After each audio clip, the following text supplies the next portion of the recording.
ആരാണ് യഥാർത്ഥ ഭക്തൻ?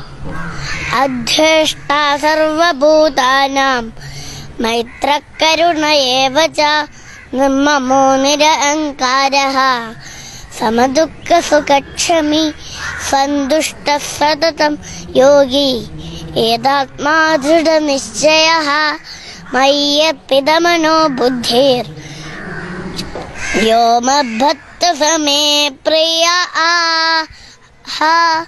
ഒരു പ്രാണിയെയും ദ്വേഷിക്കാതിരിക്കുക. എല്ലാവരോടും സ്നേഹവും ദയയും കാണിക്കുക.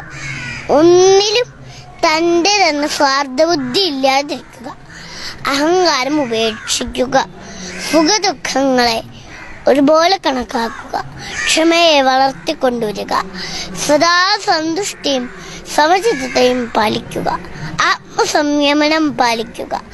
സ്ഥിരനിശ്ചയനായി ഭഗവാനിൽ മനസ്സും ബുദ്ധിയും ചെലുത്തി ഭഗവാനെ ഭജിക്കുന്നവൻ ആരാണോ ഭഗവാൻ അത്യന്തം ഇഷ്ടപ്പെട്ടവനാകുന്നു.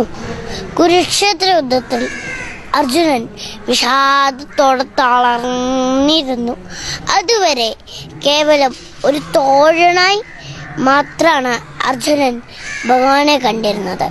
എല്ലാം മറന്ന് ശരണാഗതിയോടെ യഥാർത്ഥ ഭക്തനായപ്പോൾ ഭഗവാൻ വിശ്വോപദർശനം നൽകി അനുഗ്രഹിച്ചു.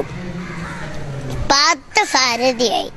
യഥാർത്ഥ ഭക്തന് ഭഗവാൻ എന്നും എപ്പോഴും ദാസനായിരിക്കും.